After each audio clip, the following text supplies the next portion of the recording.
Assalamualaikum warahmatullahi wabarakatuh. Alhamdulillahi rabbil alamin, wassalatu wassalamu ala asyrafil anbiya wal mursalin. Nahmaduhu wa nasta'inuhu wa nastaghfiruh wa na'udzu billahi min shururi anfusina wa min sayyiati a'malina. Man yahdihillahu fala mudilla lahu wa man yudlil fala hadiya lahu. Rabbi shrah li sadri wa yassir li amri wahlul 'uqdatam min lisani yafqahu qawli. Amma ba'd. Alhamdulillah, bersyukur kehadrat Allah Subhanahu wa taala kerana dapat bersama pada pagi ini. Terima kasih kepada Cikgu Nasir dan juga tim iPaksi kerana program inilah yang menguruskan program ini. Seperti yang dimaklumkan sebentar tadi bahawa program ini ialah slot saya biasanya berakidah.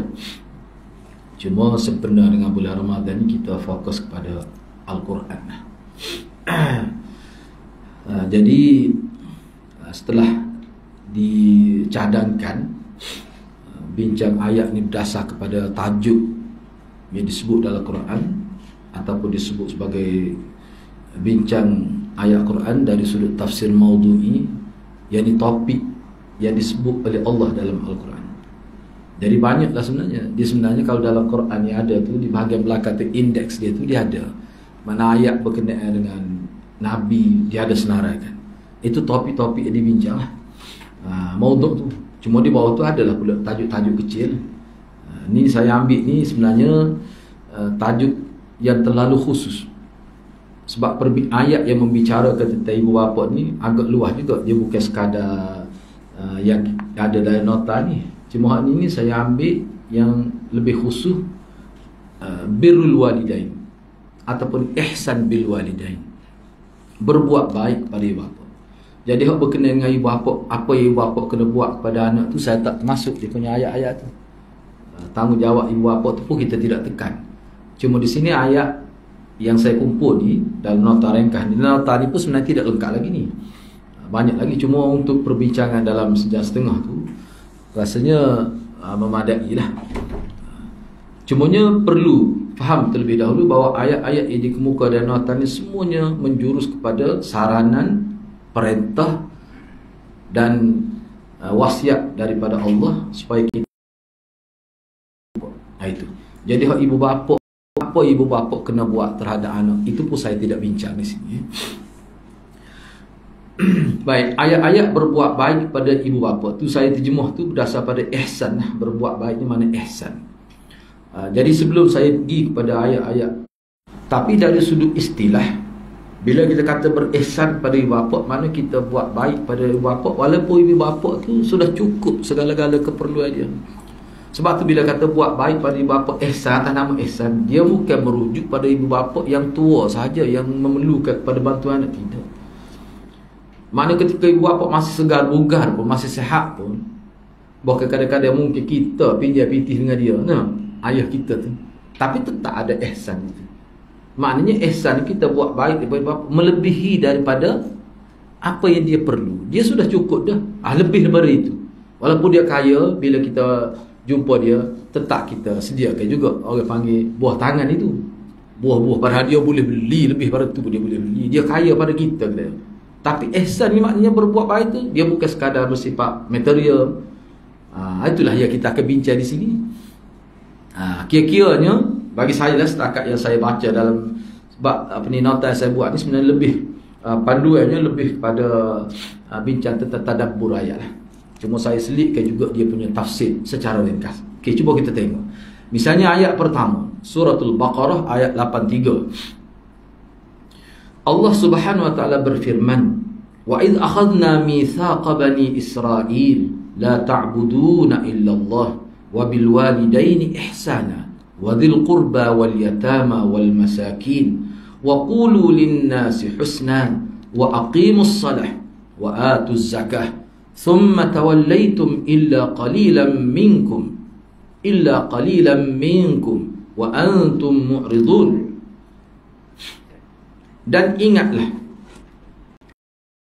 mengambil janji dari Bani Israel. Dia tulis saya untuk terjemah ni, sebab saya ambil dia punya teks Indonesia ni, adalah sedikit perbezaan itu untuk supaya cepat daripada nak type semua tu. Tapi maksudnya lebih kurang lah. Manakala tengok selain Allah, dan berbuat baiklah pada ibu bapa, kaum kerabat, anak-anak yatim dan orang-orang miskin, serta ucapkanlah kata-kata yang baik kepada manusia. Manusia di sini merangkumi semua, ibu bapa, anak-anak, semua sekali. Dirikanlah salat dan tunaikanlah zakat. Kemudian kamu tidak memenuhi janji itu, kecuali sebahagian kecil daripada kamu, dan kamu selalu berpaling, yakni tidak patuh kepada janji itu. Itu terjemahan ayatnya. Baik, perbincangan ayat. Melalui ayat ini Allah Subhanahu wa taala memperingatkan kalangan Bani Israel tentang perintah-perintah yang mesti mereka patuh, dan ia adalah merupakan janji-janji yang mereka mesti tunaikan. Namun mereka telah mengingkarinya dengan sengaja, dalam keadaan mereka sedar dan tahu akan kewajipan berkenaan. Jadi apa yang dimaksudkan janji yang Allah buat dengan Bani Israel itu selepas ni adalah perbincangan dia. Baik, ini secara umum terlebih dahulu maksud ayat. Yang ketiga, perintah pertama yang disebutkan dalam ayat ini adalah ubudiyah. Itu tersilap spelling tu, adalah ubudiyah hanya kepada Allah. Itu poin yang paling utama daripada ayat ini. Perintah ini merangkap yang ditujukan kepada semua hamba Allah Subhanahu wa taala, dan kerana ubudiyah lah maka manusia diciptakan. Maknanya poin yang paling penting ubudiyah. Okey. Yang keempat, ubudiyah adalah hak Allah Subhanahu wa taala, dan ia merupakan sebesar-besar hak, paling besar dan paling utama, iaitu hak ibu bapa. Ini menjadi sebab Allah Subhanahu wa taala hubungkan antara haknya dengan hak ibu bapa. Dalam konteks ini juga Allah berfirman dalam ayat lain, anishkurli waliwalidayka ilayyal masir. Ini saya terjemah dasar pada hak terjemah itulah. Kalau dalam PPN Ar-Rahman pun lebih kurang sama. Dengan demikian, bersyukurlah kepadaku dan kepada kedua ibu bapamu, dan ingatlah kepada akulah jua tempat kembali untuk menerima balasan. Baik, kalau saya terjemah satu lagi terjemah yang saya tidak tulis di sini, kita boleh terjemah begini ayat ni, berdasarkan kepada dia punya syarah lah. Sebab syukur ni kita boleh terjemah begini, anishkurli, hendaklah engkau menghargai aku. Kita boleh terjemah gitu. Dan juga menghargai kedua ibu bapa engkau. Kena ingat, ilayyal masir, kamu semua ni akan kembali kepada aku. Tak kiralah kamu ni siapa semasa hidup di muka dunia, semua itu sebenarnya hakikatnya mereka sedang bergerak untuk bertemu Allah Subhanahu wa taala. Jadi syukur di sini maknanya menghargai. Ni terjemahan ni anak ambil ni daripada hadis juga. Itulah cerita berkenaan dengan orang yang berbuat baik kepada anjing tu. Cerita di zaman Bani Israel. Pasal tiba-tiba dia rasa dahaga, dia temui telaga, dia turun ke dalam telaga dan dia minum air. Bila dia naik ke permukaan ini, dia tengok ada seekor anjing yang terjulur-julur lidah tu kerana dahaga. Jadi lelaki tu fikir, mana situasi anjing ni seperti aku tadi. Timur tu guna dua belah tangan itu. Bila dia naik ke daratan itu, dia bagi anjing itu minum air. Dalam hadis tu Nabi kata fasyakarallahu lahu. Ulama kata makna di sini Allah menghargai kebaikan lelaki itu. Faghafara lahu, dan Allah ampuni dosa dia. Wa adkhalahul jannah, dan Allah masuk ke dia dalam syurga. Satu perbuatan saja. Daripada situlah ulama kata syukur ni, takkan kita kata Allah bersyukur kepada lelaki itu. Jadi kita kena terjemah Allah menghargai kebaikan lelaki itu. Sebab itu Allah ampunkan dosa dia, dan itulah juga menjadi sebab dapat rahmat Allah sehingga Allah masuk ke dia dalam syurga. Jadi kita boleh terjemah gitu. Maknanya di sini menghargai Allah itu dari sudut akidah lah. Sebagai seorang mukmin, itu makna hak Allah. Dan ayat ni sebenarnya ringkas lah, ni saya sebut ringkas. Di sini sebenarnya penekanannya kepada hak.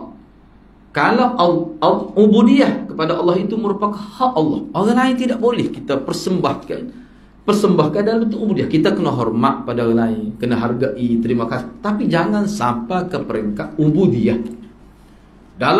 Sampai ke peringkat sembah, itu tidak boleh. Misalnya ibu bapa, walaupun kita terjemah syukur kepada Allah dan syukur kepada ibu bapa, syukur pada ibu bapa ni maknanya menghargai dia lah. Tapi syukur pada Allah ni maknanya ubudiyah. Dia panggil hak ubudiyah. Itu hak kita bincang dalam akidah tu. Pemurni akidah tu. Keenam, berihsan kepada ibu bapa dijelaskan dalam ayat sebagai janji yang telah dimeteraikan antara manusia dengan Allah Subhanahu Wa Taala.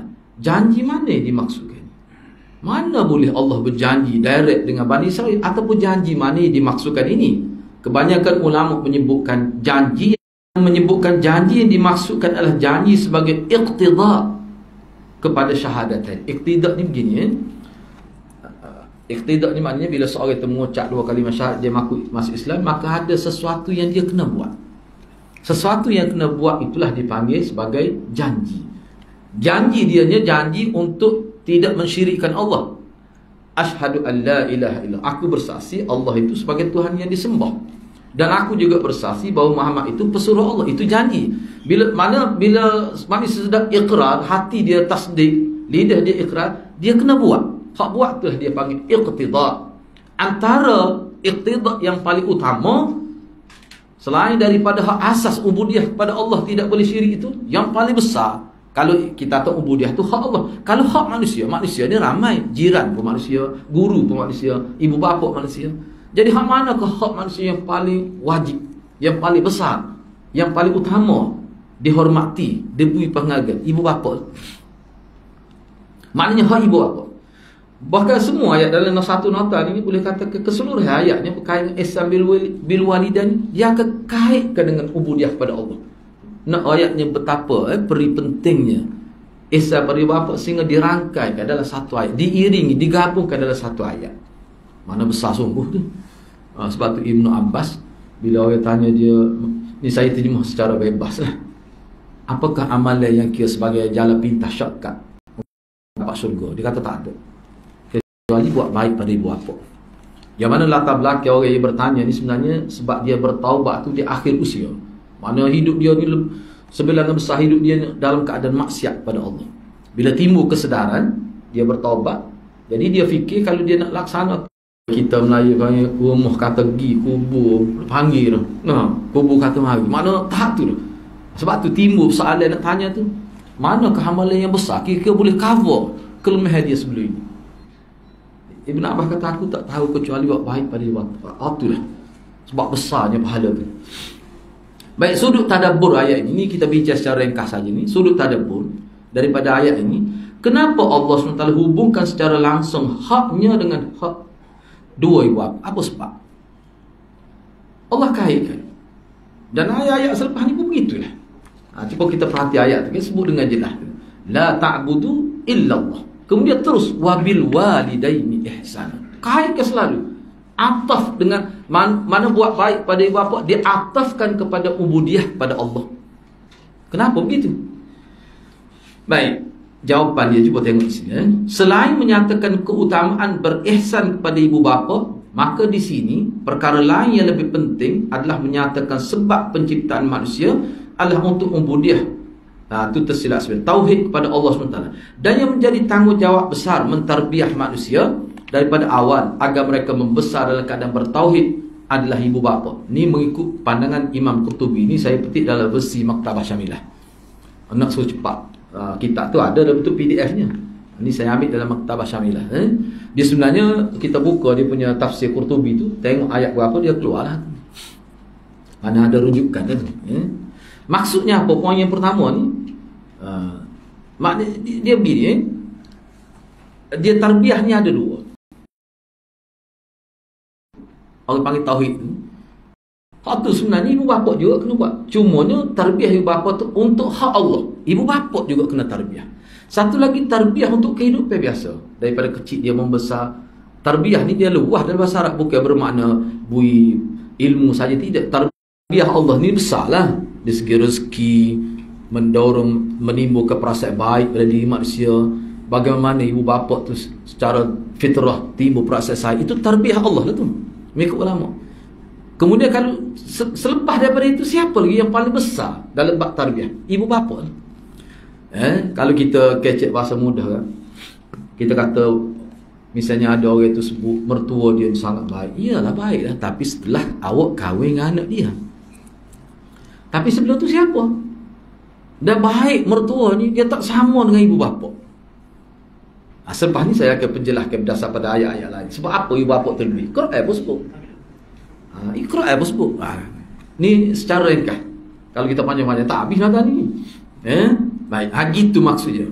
Maknanya isu ibu bapa ni isu tarbiyah, isu pendidikan, isu penjagaan. Orang lain tidak boleh buat. Guru di sekolah besar juga. Sebab tu selepas ni ada persoalan lain yang ditimbulkan oleh ulama.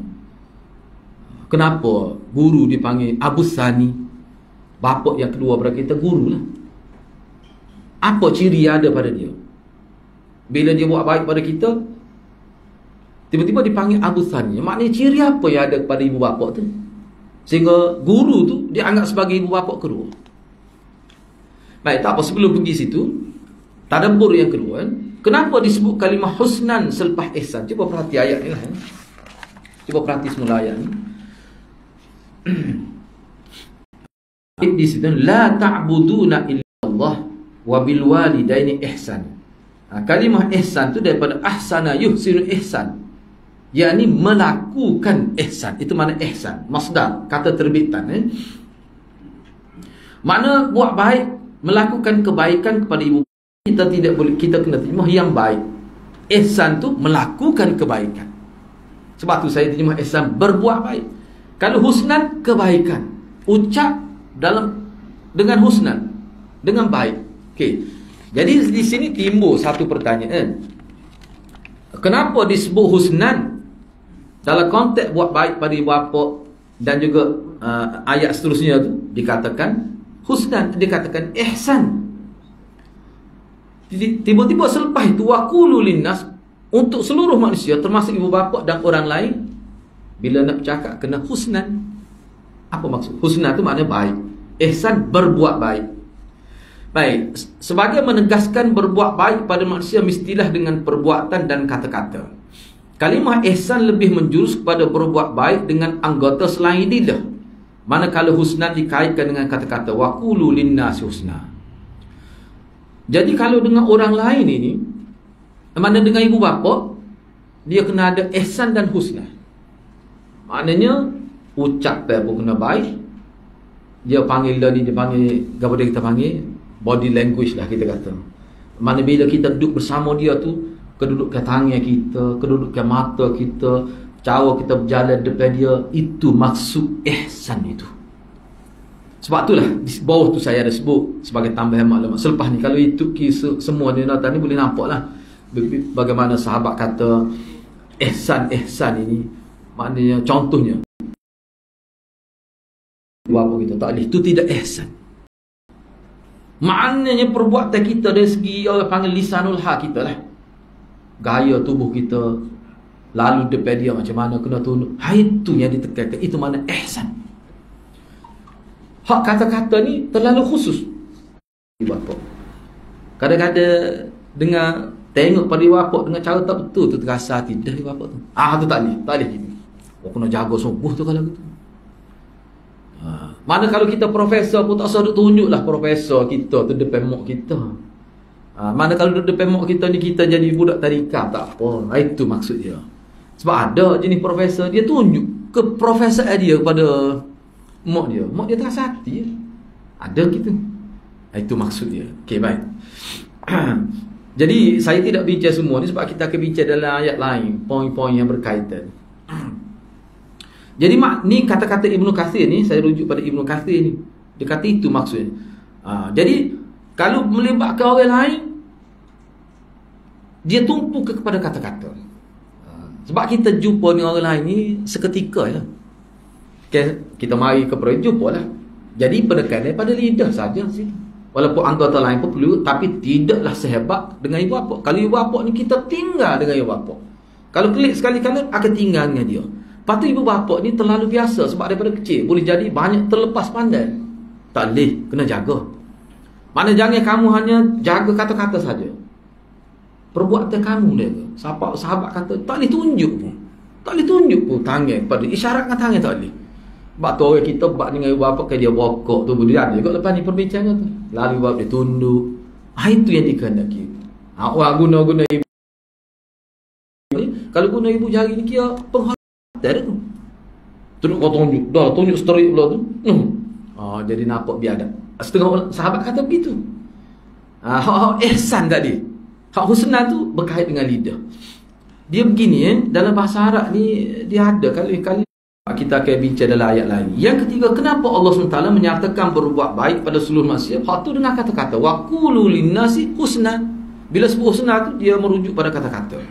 Kalau kepada orang lain walaupun termasuk ibu bapa juga, tapi umum hal ni ditumpukan kepada kata-kata. Apa sebab? Ni saya petik dah Ibnu Ashur. Ibnu Ashur. Kata-kata adalah merupakan saluran yang paling mudah untuk manusia berhadapan dan bergaul dengan orang lain. Ucapan yang dikeluarkan sebenarnya berasal dari hati nurani manusia.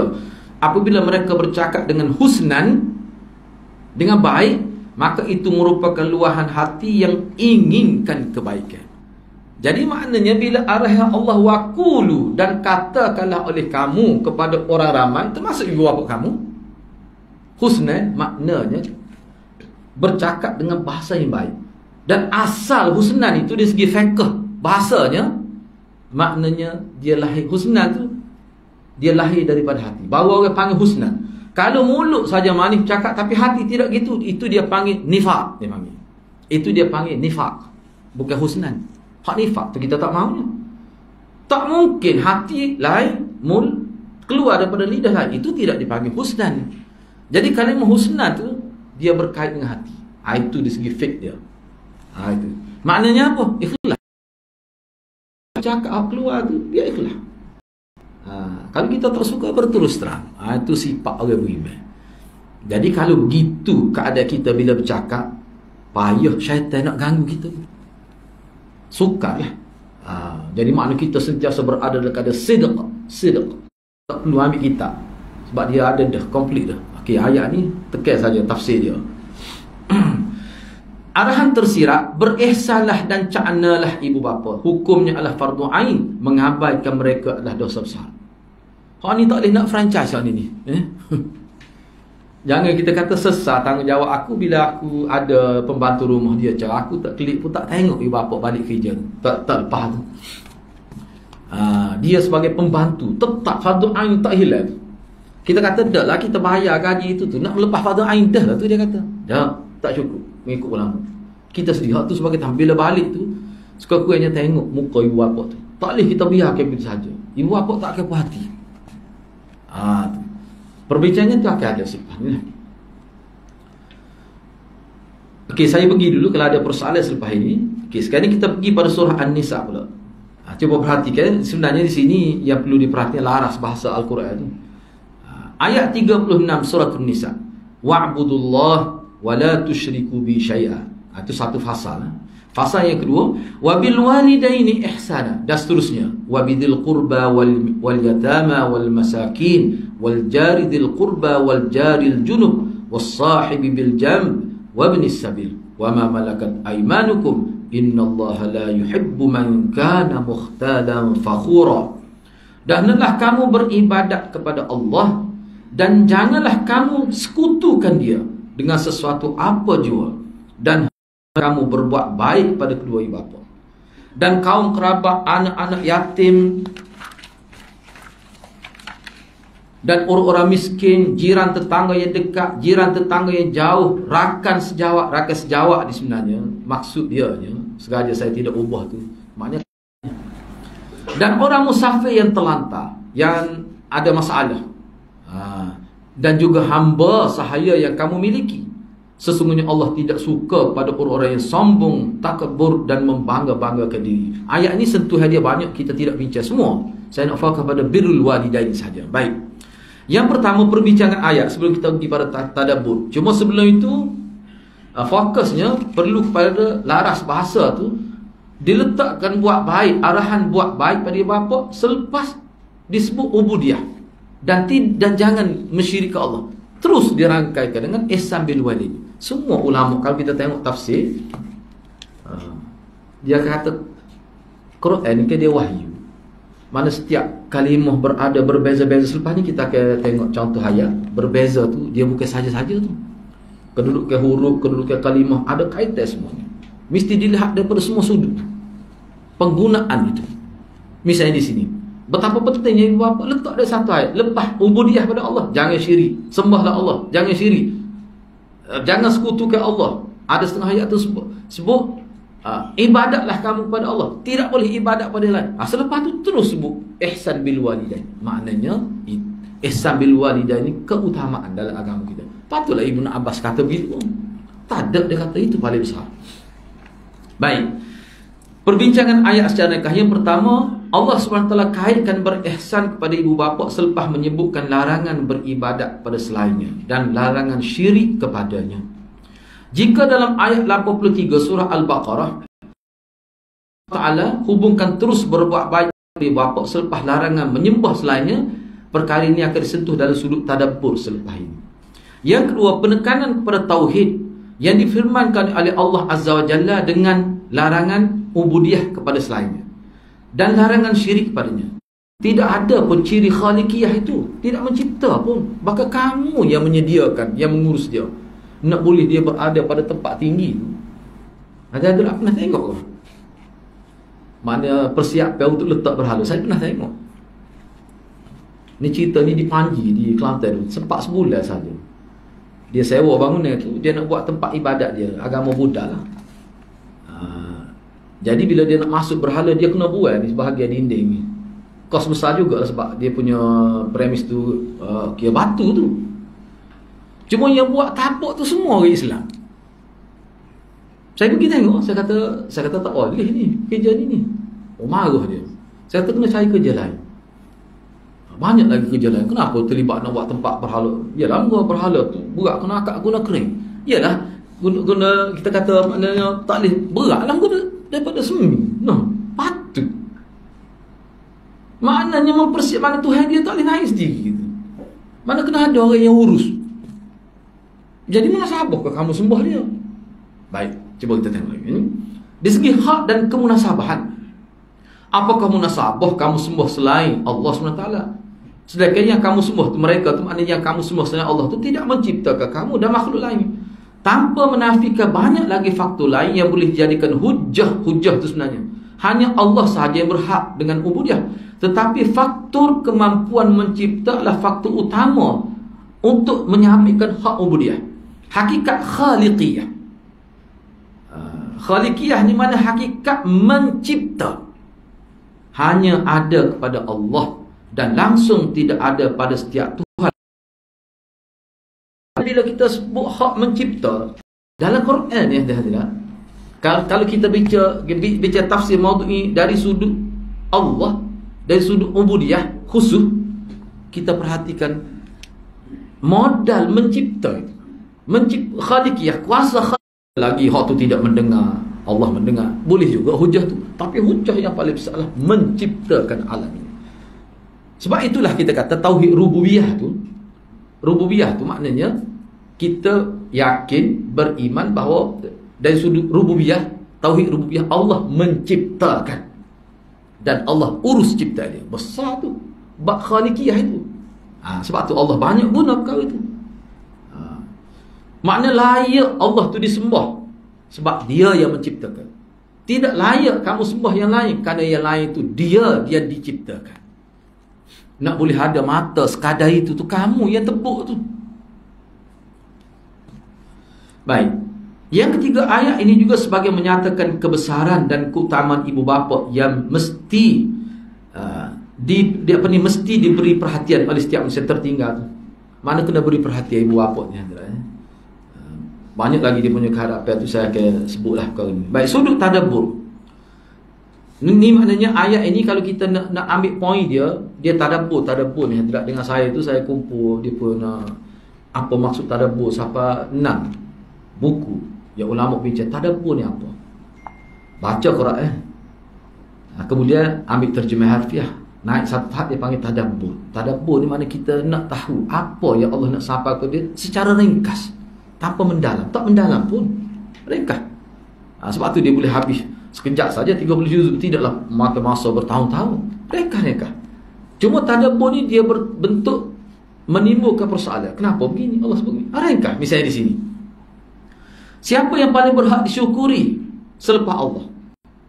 Bila kita tengok struktur ayat tu, larah tu, ubudiyah kepada Allah, kemudian dikaitkan dengan ibu bapa, syukur pada Allah, kemudian selepas tu ibu bapa, maknanya penting tu. Itulah timbul persoalan tu. Sebagai tadabbur untuk penghayatan, siapa yang paling berhak untuk disyukuri, dihargai selepas Allah? Ini masa hak tarbiyah dalam kehidupan kita. Hak Nabi tu, hak agama tu, lukuh tu jelas bak akidah tu. Hak ni segi hak tarbiyah. Orang yang buat baik pada kita lah. Dari kalangan manusia ni siapa? Itu maksudnya. Tak diawal lah ibu bapa kita. Baik. Insan yang paling layak dihormati, ditaati dan diberikan penghormatan tinggi adalah ibu bapa. Hakikat ini jelas jika direnungi pada ayat-ayat yang meletakkan kedudukan mereka selepas larangan ubudiyah kepada selain Allah dan larangan syirik padanya. Ini saya petik dalam tafsir Qurtubi, Imam Qurtubi. Dia sebut gitu. Banyak lagi hal lain pun sebut tu. Tapi kalau kita perhatikan, lebih kurang gini maksudnya. Cuma ini saya ambil yang paling mudah. Imam Qurtubi kata begitu. Dan ada juga ulama yang menyebutkan salah satu sebab keutamaan ibu bapa terletak pada mereka lah satu-satunya punca kewujudan manusia. Ini pun ada juga ulama sebut. Tapi tidak ramai yang ulama sebut gini. Tapi ada sebut. Ada pun tidak kata seorang, ramai juga. Kenapa sebut gini? Kita kata kullukum min Adam. Kamu ni daripada Nabi Adam. Nabi Adam tu proses kejadian dia, kewujudan dia secara fizikal tu dari sumber mana? Tu kejadian mula-mula daripada tanah. Tapi kita ni daripada tanah juga. Tapi proses kita ni tak sama dengan Nabi Adam tu. Bermula daripada Nabi Adam dengan Hawa itulah. Kita ni lahir dalam bentuk, kita kata hasil daripada bercantum ibu bapa kita. Tak kira ada siapa selepas. Bahkan Nabi sendiri pun begitu. Sebab tu ulama kata dari sudut itu sahaja pun sudah boleh kita kata ibu bapa kita ni paling penting. Punca adanya kita. Punca adanya kita. Tak ada berkait dengan Nur Muhammad. Lepas ubudiyah pada dia, selepas larangan syirik, maknanya penting. Yang kedua, kenapa dalam ayat ini dikaitkan berihsan kepada kedua ibu bapa selepas larangan ubudiyah kepada selainnya dan larangan syirik kepadanya? Ini pun lebih kurang juga. Cumanya ini antara yang disebut oleh ulama. Daripada ayat ni, kalau kita nak timbulkan persoalan sebagai renungan kita, inilah jawapannya lebih kurang. Sebagai menjelaskan setiap ibadat yang dilakukan mesti dilakukan kerana Allah.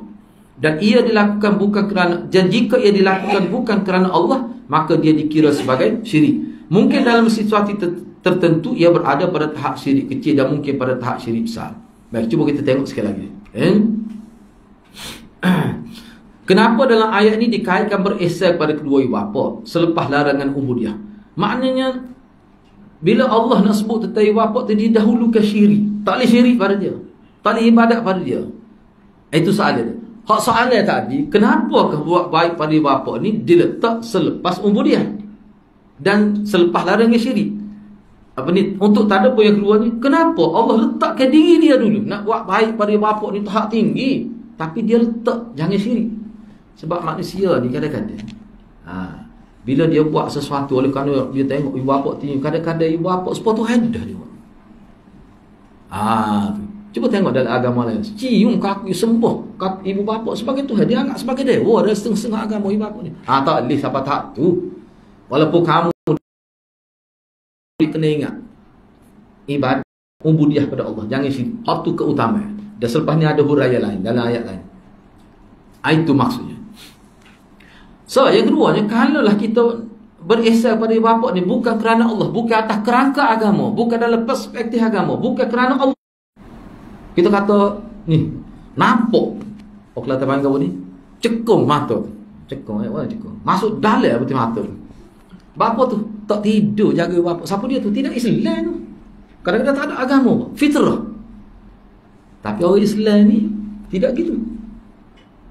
Fitrah dia memang akan buat baik secara umumnya. Tetapi bila kita buat atas dasar ini tuntutan agama, dia jadi ada nilai lebih. Dia ada juga isyarat begitu. Maknanya kaitan buat baik pada bapa ni kaitan tuntutan iman. Hak kita sebut sebagai iqtidah tadi. Itulah sebenarnya. Setengah-setengah ulama sebut begini, ni dalam, saya tidak masukkan di sini. Dia kata sebenarnya bukan isu ibu bapa saja bila kita nak bercakap tentang ubudiyah. Kita kenapa awak baik pada ibu bapa? Kerana fitrah. Itu semua manusia begitu. Orang Islam ni kena jawab lagu mana? Apa sebab buat baik pada bapa? Yang paling besarnya kerana itu tuntutan agama. Selain daripada dia fitrah, itu tuntutan agama. Jadi maknanya dengan sebab tu kalau kita tengok di sini akan datang ayat ni, buat baik pada bapa itu salah satu jalan besar untuk masuk syurga. Akan ada selepas. Maknanya kaitan dengan agama. Supaya kita minum air lah.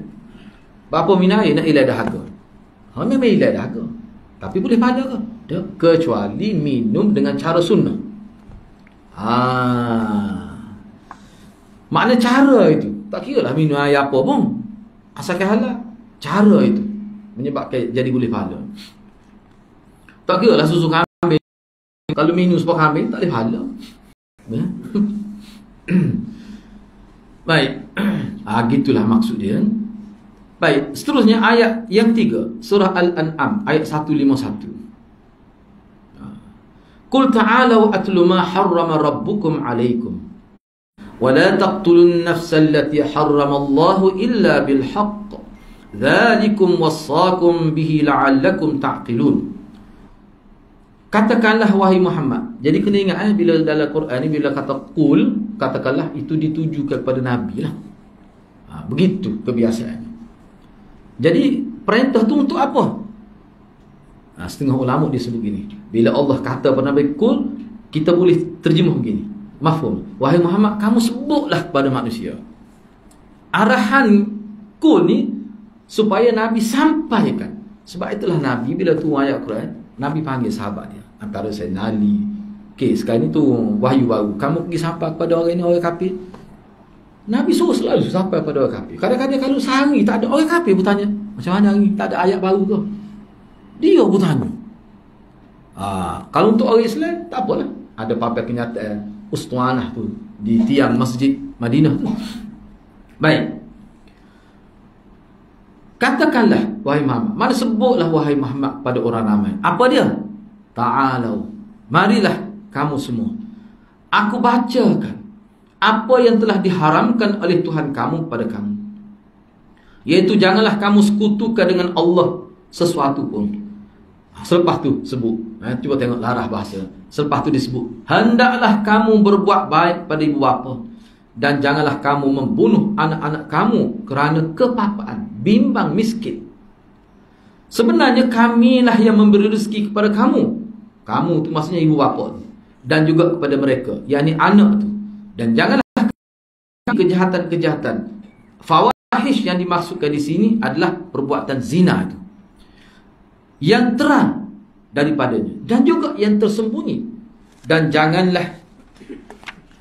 janganlah kamu membunuh jiwa yang telah diharamkan oleh Allah membunuh. Daripada surah Al-An'am ini, Allah SWT menggunakan kalimah wasiat agar manusia berbuat ihsan kepada ibu bapa mereka. Sebelum ni kita tengok beberapa ayat tidak guna istilah wasiat. Kalimah wasiat yang digunakan dalam ayat boleh memberi kesan yang lebih mendalam kepada minda pendengar.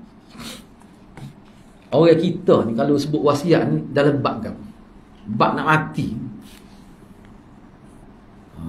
Kalau mak lagi Mekah dia kata mak berwasiat ni, berat. Mak nak wasiat ni segini, kena tutup ni pintu ni, mak lagi kedah. Orang tak guna gitu. Kalau guna gitu ya, pusing lah anaknya. Anak kata dah biar kita pergi sekali. Nak suruh tutup pintu, guna istilah mak wasiat ni, tutup pintu lah ni. Tak guna. Bila kata wasiat ni, orang panggil terbeliak biji mata lah. Kira-kiranya gitu. Yang di sini Allah guna larang bahasa lain sikit. Guna wasiat. Semua ni adalah dalam rangka untuk menyatakan penting ihsan bil walidain. Pelbagai bentuk bahasa yang digunakan. Tapi semuanya kalau kita perhatikan, semuanya cuba tengok tu, mesti dia sebut contoh sini, Allah tusyriku. Tidak boleh syirik. Jangan syirik. Kamu tidak boleh syirik. Jangan kamu syirik. Dia ada. didahulukan dia punya ayat itu. Baik, sudut tadabburnya, kenapa Allah SWT iringi perintah berbuat baik pada ibu bapa dengan larangan yang ditujukan kepada mereka agar jangan membunuh anak-anak kerana bimbangkan kefakiran. Baik, di sini ada lebihan maklumat. Tadi tidak disebut yang ini. Dalam ayat ni sebut berbuat baik pada ibu bapa, tapi ada larangan daripada Allah untuk ibu bapa. Kamu jangan bunuh anak-anak kamu. Kenapa begitu? Kerana bimbangkan kefakiran. Cuba tengok di sini. Sebenarnya ayat ini mengisyaratkan kepada kemestian bergantung kepada Allah Subhanahu Wa Taala rezeki. Hakikat ini tidak dirasai oleh orang yang sentiasa lalai dan lupa kepada Allah Subhanahu Wa Taala. Namun bagi orang yang beriman, yang sentiasa bersyukur kepada Allah, mereka tidak akan gundah gulana dalam menjalani kehidupan sebagai hamba Allah Subhanahu Wa Taala. Baik. Dia isu yang disebut di sini saya petik dalam beberapa tafsir, semua saya gabung buat kesimpulan. Maksud dia begini, kita mungkin tidak terasa sangat sebab dalam masyarakat kita ni tak ada bunuh anak ni. Kalau ada pun berlaku kes-kes terpencil kan ke sini. Tapi di Arab dulu biasa berlaku. Walaupun dalam kitab disebut berlaku tu berlaku di kawasan pendalaman, bukan di Mekah tu. Kalau berlaku di Mekah pun tidak melibatkan keluarga dia panggil kabilah Quraisy. Saya ada baca dalam dia panggil kitab Musaharah. Musaharah ni kitab yang menyebutkan tentang hubungan persembedaan di kalangan sahabat-sahabat. Sebab sahabat ni dia nikah sama-sama dia, anak dia jauh daripada sahabat dia, sebab dia kira nak generasi yang terbaik. Maknanya seperti saya labah-labah tu. Itu dia bincang nama Musaharah persembedaan. Di situ ada disebut, dibuktikan oleh ulama ahli ilmu nasab bahawa bunuh anak ni tidak berlaku kepada bangsa Quraisy, kepada kabilah Quraisy, tak berlaku. Tapi berlaku dalam masyarakat Arab. Salah satu sebabnya kerana khasyata imlaq dalam ayat lain, bimbang kerana kefakiran. Baik. Jadi maknanya kerana perkara itu perkara yang berlaku dan besar juga punya kes itu, maka bila Allah, maka mereka akan terasa. Tapi mungkin kalau di kalangan kita mungkin tidak terasa sangat. Tapi perasaan setengah orang yang tidak kuat hidup beragama, memang dia terasa susah dengan ada anak ni. Pertama-tama kalau ada anak perempuan, misalnya mak saya ceritalah, ni belakang, tiba-tiba takdir anak sulung dia anak perempuan, dia sebut depan-depan, putus angin lepas dia tu, bahasa Kelantan ni. Tak ada lah ngomong ni, putus angin lepas, maknanya kecewa sangatlah cuba nak gambarkan. Dan bukan sekadar itu, tu. Dan saya tahu cerita ni sebenarnya di kampung dia tu boleh katakan orang makruf lah, sehingga anak perempuan dia terpinggir.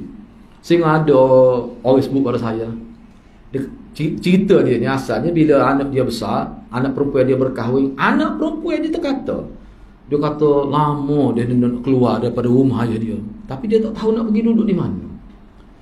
Bila dia berkahwin, suami dia bawa dia keluar hidup sama suami dia lah, dia bersyukur dan dia tak balik ke rumah ibu bapa dia. Maknanya anak perempuan memendar rasa lama ni. Siapa orang kapal di situ, pada dia kata anak perempuan dia tak balik pun. Saya kau anak yang kedua ada lelaki. Siapa makan dia hadut oleh mulut kakak dicabut lagi bui ke adik. Siapa tahu tu mana dia layan anak lelaki dia dan dia layan anak perempuan dia. Menyebabkan kakak ni maknanya dalam keadaan derita lah batin dia, sedih sama. Bila dia kahwin, dia tak boleh balik dengan ibu bapa dia. Bahkan dia sebut lama dia sebenarnya nak keluar daripada rumah, cuma dia tak tahu nak pergi ke mana. Itu kesal dia. Ni jahiliah juga ni, perangai jahiliah. Jadi hak bunuh anak ni kebanyakannya bunuh anak perempuan. Dah ada juga bunuh anak lelaki. Bunuh anak ni, bila kita sebut bunuh anak tanpa melihat pada lelaki perempuan, salah satu sebabnya imlaq, khasyata imlaq, kerana bimbang takut tak cukup makan. Kemiskinan, isu kemiskinan, isu kita kata kemiskinan lah, mana sanggup bunuh anak ada berlaku. Sebab tu Allah kritik. Baik, jadi sebut begini ni, ayat ini bukan semata-mata Allah cerita fenomena berlaku zaman jahiliah. Tidak, ayat Quran ini tidak begitu. Sebab tu dia ada istilah kita kata, tapi di sini insya'iyah ni, ini insya'iyah makna, tapi hak ni insya'iyah ni. Insya'iyah ni mana ada perintah larangan yang khusus. Tidak boleh, jangan bunuh anak. Bapa begitu tu. Ni kita ambil ayat ni, kita nak bawa untuk orang Islam. Mana dalam kisah anak ni, kamu jangan bimbang kepada tak cukup makan. Sebabnya kesannya besar. Salah satu sebab orang merancang keluarga. Padahal merancang keluarga, kalau ikut sunnah rancang, biar ramah. Dia rancang jadi kau tak ada anu. Jadi sikit anu. Makan pay tu, makan pay ni. Tak kira lah penyakit kesan sampingnya tu. Itu sebenarnya tidak fikrah Islam. Masih lagi jahiliah tu. Tiba-tiba tu tak pergi. Boleh anak seorang dah tak asyik sangat, dah makan pay. Mati lah tu. Lepas tu tak boleh lelih. Lapai ekor perah anak kucing lepas tu. Saya pergi ke rumah dia. Daripada parsi beribu-ribu seekor-seekor kucing. Baru tahu perah anak kucing lah. Kenapa tak asyik sangat-sangat lah. Boleh dua orang anak. Seorang tan main panah. Lepas tu jadi tak betul lepas tu. Seorang lagi tu jadi itulah. Sepatut kita terima lah. Nak jadi lalu tapi terima. Jangan tolak ni siapa nampak macam tak sih. Setengah ulama kata tu nak pergi kepada tolak tak percaya pada Tuhan. Ni ayat ni nak ayat ibu bapa ni dalam bab anak ni kita serah pada Allah, minta pada Allah kebaikan. Jangan taksir pada sebab tu rezeki tu. Seperti mana rezeki lain. Setengah ulama kata hak ni termasuk dalam syirik. Sombong tu orang taksir pada anak. Sanggup mana makan pil misalnya. Tak boleh. Dan ni juga ni saya petik dalam beberapa tafsir lah. Anak-anak ni sebab tu Allah sebut gini ni, maknanya Allah jamin. Fa iza azam, bila kamu berusaha, kamu sudah ada jamin. Tak akan kita kata tak akan berlakulah kebuluran. Kalau berlaku juga tu kerana manusia tu sendiri. Manusia tu jahat. Itu. Di sini sebenarnya ayat ni dia menanamkan keyakinan yang saya sebut di sini. Cuma ada satu lagi yang saya tidak masukkan di sini. Larangan bunuh anak ni sebenarnya sebab bunuh anak ni sebenarnya dia berkait dengan isu tidak percaya kepada Allah. Sedangkan banyak ayat Quran hadis sebutkan manusia ni Allah beri masa dalam hadis pada sebut ketika dalam kandungan orang panggil 120 hari tu 4 bulan tu kan. So ada dicatat dah rezeki seseorang tu semaik mana. Tak yakin kau. Kita kata memanglah mungkin dia tidak Islam. Tak, kita kenapa? Sahabat Nabi ni dia melalui zaman itu. Nak boleh dia panggil hudatha wa ahdin bi kufri ni. Mana orang-orang yang baru-baru memeluk Islam ni dia tidak hilas lah lu jahiliah tu. Dia perlu masa. Ni salah satu proses pendidikan kepada orang yang khususnya baru masuk Islam. Kena buang tu pemikiran tu. Anak ni satu rezeki, nikmat yang paling besar. Kalau kita nak kata aset kekal ni anak lah. Lepas ni pun ada juga kita bincang sebenarnya. Semalam mari pada orang tanya. Bila saya sebut tentang anak kan, waladun salihun yad'u lana. Anak soleh yang mendoa pada ibu bapa tu. Nak ayat kelebihan anak soleh. Mana orang yang meninggalkan anak ni sebenarnya setengah-setengah ulama kata berdasar pada hadis tu, idza mata ibnu adam tu lah. Mana seseorang itu bila dia meninggal dunia, dia tak akan dapat lagi pahala sebab mungkin dia mati, dia tak boleh buat amal dia. Tetapi ada saluran tertentu. 3 saluran Nabi sebut. Yang mana ketiga-tiga saluran ni semuanya berkait dengan usaha semasa hidup. Maknanya kalau ada 3 saluran ni, kalau dia mati pun pahala dia tu boleh lagi walaupun mati. Nak ayatnya kelebihan 3 perkara. Gapo dia? Apa ni kita kata ilmu yang bermanfaat. Tak kira lah ilmu apa bahasa Inggeris ke, asalkan ada manfaat untuk manusia, dia akan dapat. Mati buku amalan tak tutup lagi. Malaikat dia catat. Yang kedua apa? Sedekah jariah. Sebab tu sedekah jariah ni biasa saya terjemah mana sedekah terancang. Bukan pakai bui gitu saja. Kena rancang. Bukan main-main. Nak boleh jadi jariah ni kena fikir. Jangan kita okey syarat dia untuk dapat nilai sedekah dia ada syarat dia. Pertama sekali harta syubhah pun tak boleh terlibat. Kalau tidak, nak ayatnya kena bersih betul harta. Saluran yang ketiga ni lah. Anak. Yang mana sifat utama anak yang soleh ni, dia sentiasa doa kebaikan. Banyak lagi kebaikan lain, tapi sifat asah. Tak perlu modal pun nak doa. Anak miskin pun boleh buat. Maknanya seorang manusia kalau dia mati, kalau ada 3 perkara ni hak berkait usaha dia ni semasa hidup. Maknanya seolah-olah nama kata dia tu walaupun mati, sebenarnya tak mati. Duk berehat. Pahala boleh sama. Sepuluh pencing. Tapi ada saya dengar dalam internet tu, ada seorang ustaz tu, dia baca ayat ni, hadis ni, dia kata hak 3 tu nak ayat. Dia kata hadis ni sebenarnya tidak menafikan siapa pahala dia kata. Dia berhakut. Saya dengar dia. Mana Allah kata bila mati seorang manusia, maka terputus amalan dia. Amalan dia putus. Mana amalan orang lain hak nak transfer kepada dia tu tak apa, tak utuh tu. Mana kita baca Quran kita boleh hadiah kepada dia, boleh pahala. Kita baca Quran, kita hadiah boleh pahala. Tak apa, tidak bercanggah dengan hadis tu. Sebab hadis tu amalan dia terputus, dia mati. Parut mati. Dia kata tak payah ayat lah waktu tu. Memang kalau dia mati putus tak habis. Tak payah ayat tu. Hadis tu nya nak ayat kelebihan 3 perkara ni. Maknanya kena buat sebelum mati, kena cadas lalu 3 perkara ni. Baru yalah kok mana nak ayat ni jelah juganya. Maknanya ibu bapa ni kalau dari sudut ibu bapa, kalau dia nak kebaikan berpanjangnya walaupun dia mati pun masih boleh pahala, kena ambil 3 perkara. Dalam riwayat Bukhari ada mufrad, ada lagi sebut lain. Salur tu. Baik, tak apalah. Jadi mana penting sangat di sini antara ibu bapa ni, ibu bapa anak, sebab dia saling memberi dan saling menerima untuk kebaikan dunia dan akhirat itu. Besar ni hadirin. Baik. Yang kedua, kenapa dalam ayat ini Allah SWT mendahulukan menyebut dialah yang telah merezekikan kepada kamu. Kamu tu maksudnya mana ibu bapa lah, berbanding anak-anak. Sedangkan dalam surah Al-Isra Allah mendahulukan dialah yang memberikan rezeki kepada anak-anak berbanding kamu. Cuba tengok nota kaki nombor 1. Ini surah Al-Isra. Wala taqtulu auladakum khasyata imlaq. Nahnu narzuquhum. Hak dalam ayat tadi nahnu narzuqukum.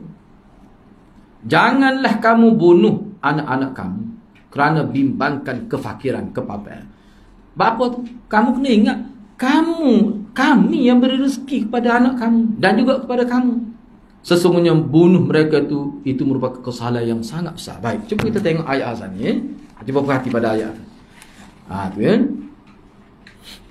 Kalau ayat ni wala taqtulu auladakum min imlaq nahnu narzuqukum. Hak tadi narzuquhum. Jadi kalau dalam ayat ni kami beri rezeki pada kamu. Dalam ayat surah Isra tadi kami yang berikan rezeki. Sebab tu saya kata Quran ni wahyu, bila dia tak hak ni dulu, hak ni lepas tu tak samalah arah kedudukan kalimah tu. Sedangkan dalam isu yang sama nampaknya ada sesuatu yang Allah nak sebut tu. Kenapa berlaku begitu? Ni saya petik dalam tafsir Ibn Kathir ni. Sebenarnya ayat ini mafhum dia macam mana? Janganlah kamu membunuh anak-anak kamu kerana bimbangkan menjadi miskin pada masa akan datang. Dan kerana itulah Allah Ta'ala berfirman, kamilah yang memberikan rezeki kepada mereka, kepada anak tu, dan juga kepada kamu. Maknanya bila ada anak takut jadi miskin akan datang. Lah ni memang boleh makan lagi, cukup lagi makan minum. Kalau ada anak seorang boleh kira, takut ada anak amat takut jadi miskin. Miskin tu bila akan datang. Tu maksud ayat ni. Jadi Allah mendahulukan sebutan memberi rezeki kepada anak-anak, maknanya tak serusin lah. Anakmu seorang ke, lepas ni mungkin kembar 3 seteri kembar misalnya tak. Misalnya, tak serusin lah. Boleh seorang anak, bertambah rezeki. Boleh seorang anak, seolah-olah begitu. Kebimbangan ini berkait dengan masa akan datang. Lah ni tak apa lagi. Tapi kalau anak ramah, namun tak cukup makan dia. Sebab orang politik dia kuat makan dia tu. Namun tak cukup kita pula. Bimbang takut begitu. Mana tu kita tahu tu ni. Baik, Allah mendahulukan sebutan memberi rezeki kepada anak-anak sebagai memberi jaminan tidak akan putus rezeki mereka. Sebab pemberi rezeki kepada mereka adalah Allah. Bahkan rezeki kamu pun Allah yang berikan. Tak usah using lah. Tak usah using takut. Lah ni tak apalah anak seorang, anak 2. Kalau anak ramah takut tak cukup datang. Sebab tu akan datang tu dengan anak yang akan lahir lah. Tak usah using lah. Mereka tu Allah jamin dah. Baik, namun dalam ayat ini, ayat kita bincang surah Al-An'am ayat 51, kefakiran yang dimaksudkan adalah kefakiran yang sedang mereka alami. Dan kerana itulah, maka Allah dia beri rezeki kamu dengan isteri kamu. Tak terjejah tu. Allah juga. Lepas tu, bila boleh anak, dia rasa terjejah. Jadi maknanya bila boleh anak, rasalah kesal beban tu sedikit tu. Maknanya kefakiran yang dimasukkan. Boleh jadi juga maknanya dia ni susah. Bila susah tu mana? Sedang susah. Dalam keadaan susah. Maka dia mari mikir, kalau ada anak berat, tak ada anak susah ni mudah ni. Akhir sekali, tiba-tiba, moga dulu tak ada lah perancangan. Tiba-tiba boleh juga anak dalam keadaan toksik. Kesal dia bunuh anak tu. Bukan takut miskin. Dia tengah miskin lah tu. Sedang dalam kepapel. Miskin. Bunuh anak apa? Dah tak ada anak pun susah dah. Ada anak 2 pun susah. Kalau 3, kalau 4 lagi susah. Bunuh kerana tu. Jadi, sebab itulah dalam konteks ayat ni, Allah lebih sesuai sebutkan kepada mereka, kamilah yang membersi kepada kamu. Kamu boleh makan sebelum cukup. Sebelum ada anak, kami yang beri. Tahulah kami nak beri kalau kamu ada anak. Wallahu yarzuqu man yasha' bighairi hisab. Kadang-kadang kamu tak tahu sumber mana pun, tiba-tiba mari rezeki. Dapat peluang kerja yang besar misalnya. Tak usah pusing. Jadi sebut pada kamu tu sebab kamu yang kamu bimbang tu keadaan kamu sekarang ni, bukan akan datang. Hak tadi sebut anak tu kan akan datang. Hak ni sebut kamu dahulu, selepas tu baru sebut anak. Seolah-olahnya sekarang ni susah dah. Kalau ada anak macam mana? Dah kamu sendiri tu siapa yang bagi makan? Allah. Dia tegas situ. Itu perbezaan dia. Boleh faham tak tahu? Kalau perhati molek boleh faham tu. Hak ni Ibnu Katsir sebut gitulah. Dan dalam beberapa dia punya tafsir lain, saya tengok Ibnu Katsir lebih tegas cara dia sebut. Gitu ya.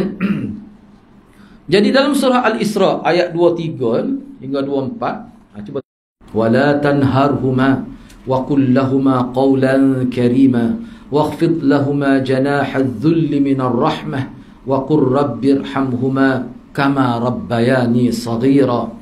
Dan Tuhanmu telah perintahkan supaya engkau tidak menyembah melainkan kepadanya semata-mata. Dia ada juga ni, saya terjemah ni berdasar pada beberapa syarah yang saya tengok. Kita boleh terjemah begini wa qadha ni. Dan Allah telah buat keputusan secara muktamad. Apa dia keputusan muktamad itu? Alla ta'budu illa iyyah. Kamu tidak boleh mengabdikan diri kecuali kepada dia saja. Ini keputusan muktamad. Tak boleh dirunding, tak boleh dimicir lagi. Allah tidak buka ruang perbicaraan untuk rambak tu, untuk ubah tu dah. Sebab muktamad. Apa lagi keputusan muktamad Allah? Wabil walidaini ihsana. Dan ibu bapa ni kena buat baik. Keputusan Tuhan tu. Itu sebab sebelum dia tak guna kalimah qadha itu. Sini dia guna. Baik, selepas ni ada huraian dia lah. Dan Tuhanmu telah perintahkan, ini saya terjemah biasa dulu, supaya engkau tidak menyembah melainkan kepadanya semata-mata. Dan hendaklah engkau berbuat baik kepada ibu bapa. Jika salah seorang dari keduanya atau kedua-duanya sekali sampai kepada umur tua dalam jagaan dan peliharaanmu. Siapa ketua? Duduk misalnya. Maka janganlah engkau berkata kepada mereka sebarang perkataan kasar. Sekalipun ataupun seminima kata, sini dia buat hal sebab dalam bahasa Melayu ni uf lah sebenarnya kata. Dan engkau janganlah menengking, menyergah mereka, tetapi katakanlah kepada mereka perkataan yang mulia, yakni yang bersopan santun.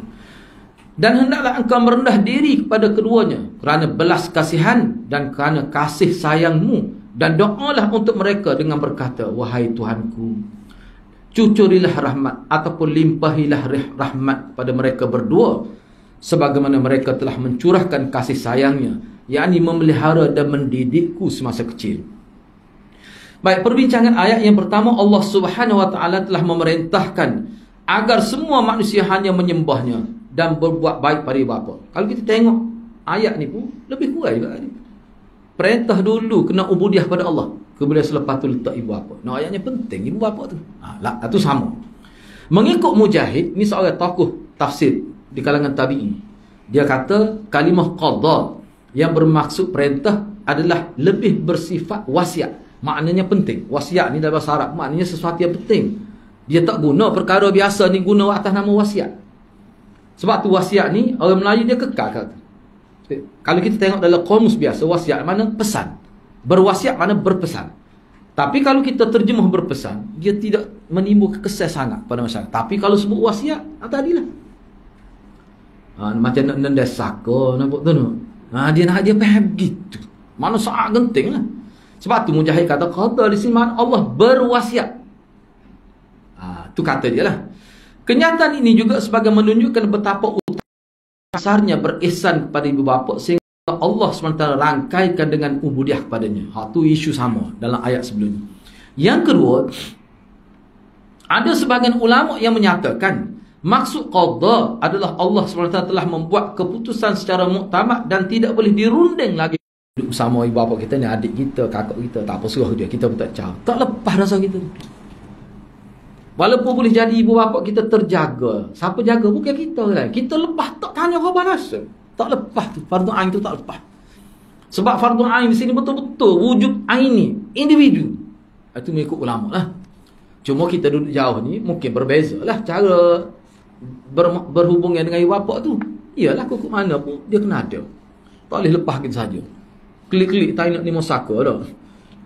Tu tak kena. Itu yang disebut oleh ulama. Baik. Yang ketiga ayat ni imma yablughanna 'indakal kibara ahaduhuma aw kilahuma fala taqul lahum uffin. Okey. Ayat ini terjemah boleh tengok oleh atas ni saya nak sebut mafhum dia.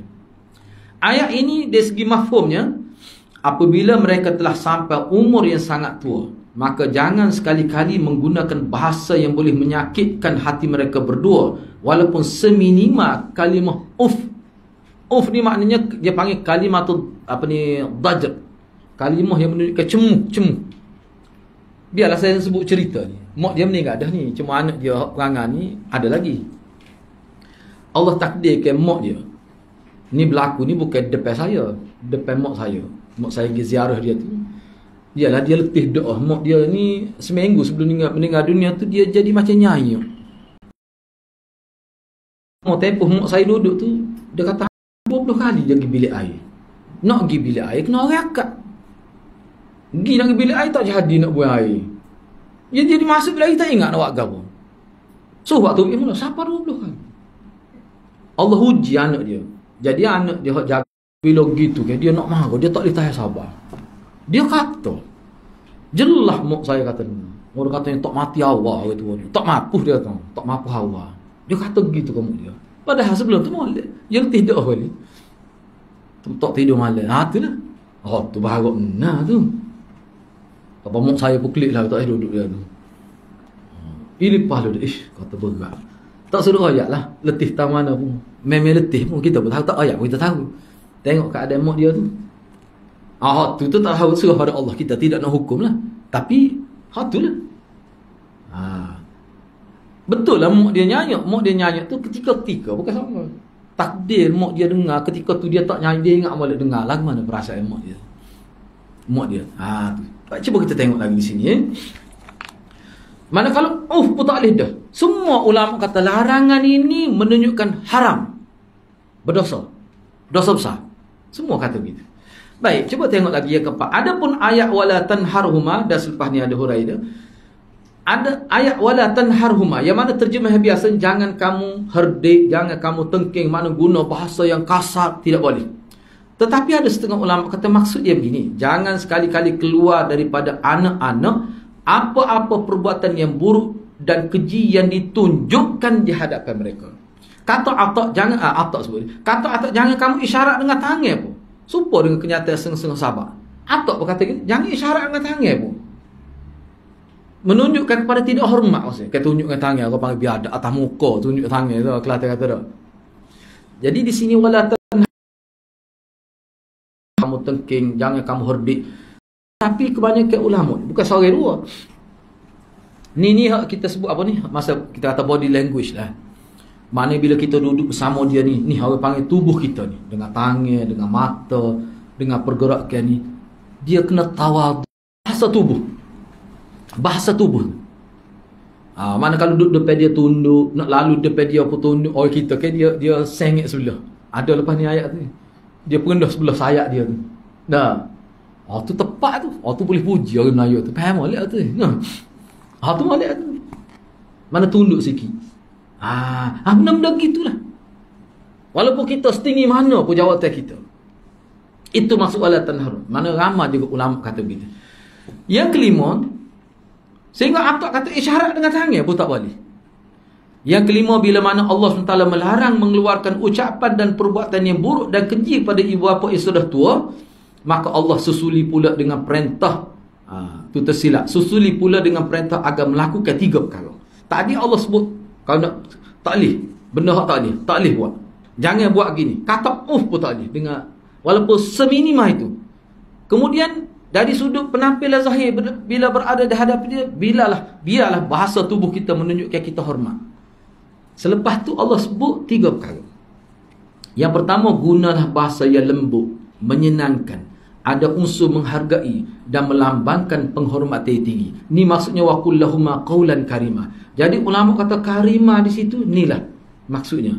Lembut, menyenangkan, bila dia dengar tu dia rasa senang hati. Ada unsur dia dengar tu dia rasa dihargai. Dan bila dia dengar kita bercakap daripada percakapan tu, hak tu maksud karimah. Yang kedua, bersabarlah semasa berhadapan dengan mereka dan pamerkan bahasa badan yang menunjukkan kita sangat merendah diri semasa berada bersama mereka. Ni dia panggil waqfid lahuma janahadh dhulli minar rahmah. Rendahkan lambung sukamna. Bahkan kalau dia mati pun dia mati dalam keadaan dia reda pada anak dia. Boleh ada dekat nak mati dia doa pada anak dia tu kebaikan. Kalau buat setahun tu ke dia. Dia ibu bapa ni, bawah ni pun ada saya buat lepas ni, ibu bapa ni bila dia tua ke, dia tu ingat berlaku tu dia buat ke anak dia. Kebaikan dia. Jadi kadang-kadang anak tak telefon dia, telefon ada. Telefon tu sama-sama muka dia, tapi tak telefon ke dia. Saya ada baca dalam internet satu artikel. Dia banyak artikel. Saya kumpul tu 8 artikel. Bicara tentang buat baik pada bapa. Dalam pelbagai konteks ulama ni Arab lah. Ada saya kumpul. Cuma tidak diterjemah. Kumpul. Antara dia sebut dia kata ada mana dia kata molek tu. Sepatutnya kita setiap hari hantar mesej ya.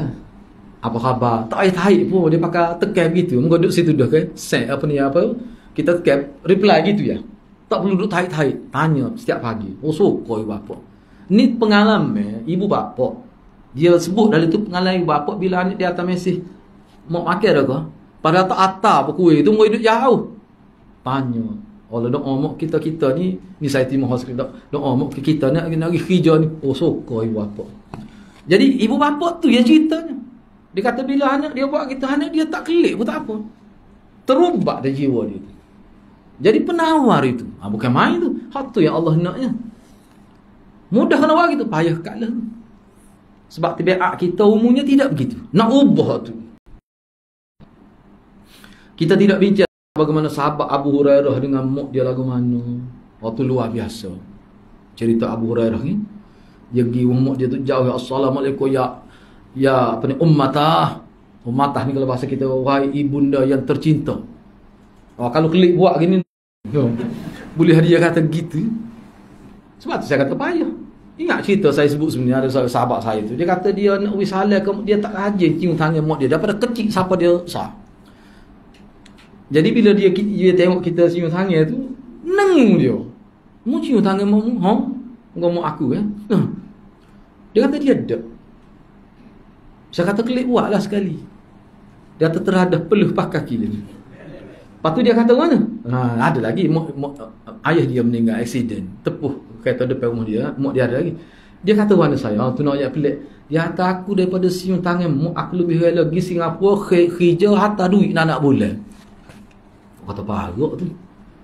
Maknanya berat sebab mak dia pun tidak latih dia kecil gitu. Jadi bila dia nak buat dia jadi malu pada tangan mak aku tak biasa. Sebab tu saya kata payah bagi orang yang tak biasa gini.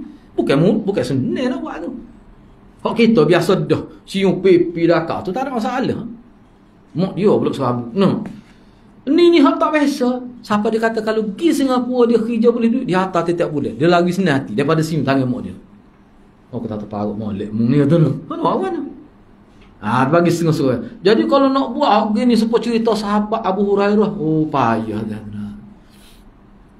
Baik.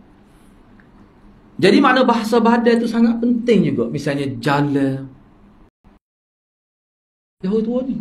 Tak boleh. Tu maksud sini. Yang ketiga, hargailah pengorbanan ibu bapa yang bersusah payah membesarkan dan mendidik kamu dengan mendoakan kebaikan dari sisi Allah untuk mereka. Wa qur rabbirhamhuma kama rabbayani shaghira. Baik. Abu Hurairah telah meriwayatkan kepada Nabi itu. Raghma anfu rajulin, raghma anfu rajulin, raghma anfu rajulin. Maknanya Allah celakalah, tak bertuahlah, tak bertuahlah, tak bertuahlah seseorang yang sempat dengan ibu bapa dia. Sama ada seorang ke, sempat tu seorang ke, ataupun sempat dengan dua-dua orang, ketika mana ibu bapa kibar ni tua bangka, kita kata tua yang memerlukan bantuan anak, tak boleh nak urus diri sendiri dah. Tua sampai peringkat tu kibar itu, tiba-tiba lam yadkhul jannah, tiba-tiba tak boleh masuk syurga. Hadis ni sebenarnya sini saya terima hinanya, boleh juga hinanya seseorang, hinanya seseorang yang sempat dengan kedua ibu bapanya, ataupun sempat dengan salah seorang yang telah tua, ataupun sempat dengan kedua-dua, tiba-tiba tak dapat masuk surga lagi. Ini riwayat Muslim. Baik, hadis ini mengisyaratkan, atau silap spelling tu, hadis ini mengisyaratkan kepada anak yang tidak mengurus dengan baik ibu bapa yang telah tua adalah satu kehinaan, isyarat pada satu kehinaan dan kerugian besar itu. Bahkan ada juga ulama yang menggunakan bahasa mereka menjadi hina kerana tidak mengenal budi, dan Allah SWT sangat benci orang yang tidak mengenal budi, orang yang tidak cana, tidak baik pada apa, orang yang tidak kenal budi dalam istilah agama. Allah benci mana orang yang tidak kenal budi.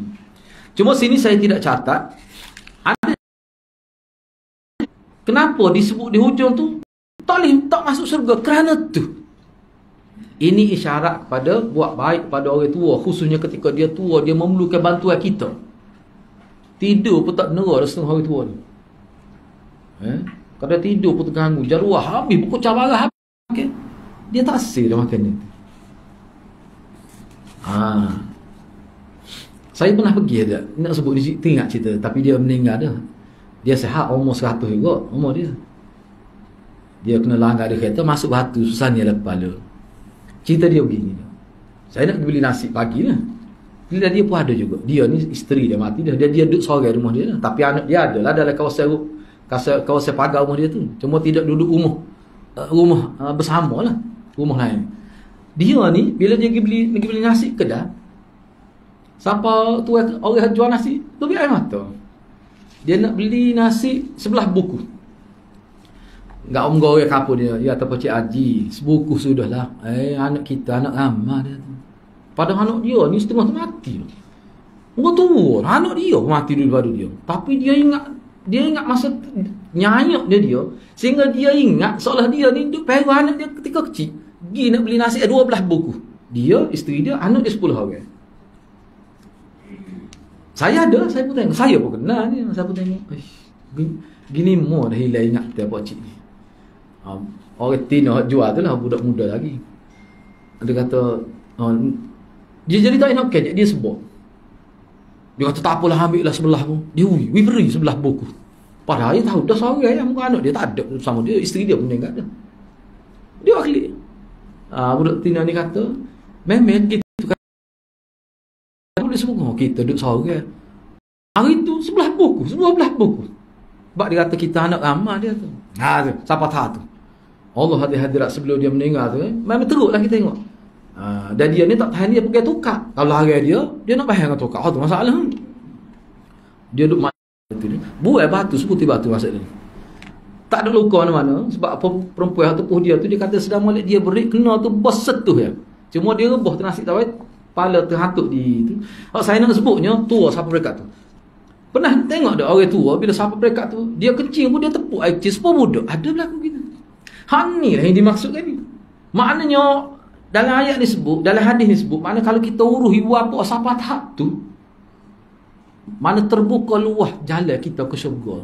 Hak Nabi kata tiba-tiba tak masuk syurga ni isyarat pada anak yang tak pandai nak ambil peluang tu. Tak reti nak ambil peluang. Pada masa ni lah sepatutnya kita ambil beratnya. Sebab apa? Peluang masuk surga tu. Gak mau kita kalau zaman tu tak lama dah dia akan meninggal dunia. Lah sebentar soalah lagi tu.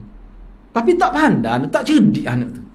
Patut dikata ramu anfurul. Hina. Siapa 3 kali? Apa tu? Tak erti. Itu maksud dia. Baik. Cuba tengoklah di sini saya sebut sedikit. Ni saya pun petik dalam beberapa tafsir ni. Dan saya buat kesimpulan. Baik. Ni sudut tadabbur. Kenapa kalau kita perhatikan ayat ni, sebut Allah khusus. Secara khusus. Berihsan pada ibu bapa ketika mereka tua. Apa sebut khusus gitu? Dalam ayat ni. Padahal kalau nak kiranya berihsan kepada ibu bapa ni tidak bermusim, memang kena ihsan sama bila-bila pun. Tapi apa sebut indakal kibar, ketika dia tua. Baik. Zaman tua adalah merupakan saat yang paling kritikal bagi mereka. Waktu itulah mereka paling memerlukan bantuan anak-anak, dan pada waktu itulah juga perasaan mereka paling sensitif. Jika pada waktu itu masih kuat, dia boleh bekerja pun, dia tak terasa apa pun. Berasa juga, tapi tidaklah seperti ketika dia tua. Nak bangun pun tak cakap. Nak pergi beli nasi kedai pun tak boleh. Oh, pada waktu ni dia tak sama dengan Rana mari hantar nasi tu. Allah, anak dia win ni 3 nombor ni. Mak telefon lah ke dia bila-bila masa dia mari hantar. Tak sama dengan anak. Suruh ayak lah. Tu. Gitulah maksud dia. Yang kedua, kerap juga kita mendengar, ni saya ambil Syekh Sa'di ni, molek juga kita renung hari ni. Kerap juga kita mendengar orang mengatakan guru adalah ayah kedua bagi seseorang. Apa kata-kata tu keluar? Tempat kita ada sebut gitu. Cikgu tu mak mung lah tu, pok mung lah tu. Ada kau kata gitu. Bila anak derhaka pada guru, cikgu tu supaya mak mung lah. Ni orang kampung kecek dah. Cikgu tu supaya mung lah. Orang Arab pun ada juga ni kat sebut gitu.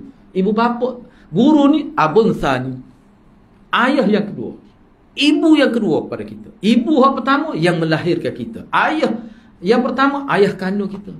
Kenapa gitu? Apa sifat yang ada pada guru sehingga dikaitkan seperti ayah tu? Di sinilah. Kata Syekh Sa'di, tafsir ni dalam Maktabah Syamilah lah ada lah. Tafsir Syekh Sa'di ni. Cuba tengok apa kata Syekh Sa'di. Dia kata setiap orang yang banyak memberi, khususnya dari sudut pendidikan dan tarbiyah, maka akan bertambah hak penghormatan kepada mereka. Para guru kebanyakan ada peranan mendidik, dan setengahnya melebihi peranan ibu bapa dalam konteks mendidik. Ada setengah-setengah guru yang berkualiti tu memang jelas hebat dia tu dari segi pendidikan. Baik. Para ada sepanjang masa dengan anak murid, tapi sekejap saja, tapi kesan dia sampai jadi baik dia hubungan dengan ibu bapa. Banyak kita jumpa ibu bapa maknanya pujilah setengah-setengah pusat tahfiz. Oh, dia kata anak dia suka pergi pusat tahfiz tu, dia kata. Banyak saya dengar gitu. Klik rumah ni berubah sakit. Mana basuh pinggan disingkir dia. Ibu bapa dia nampak zahir-zahir gitu ya.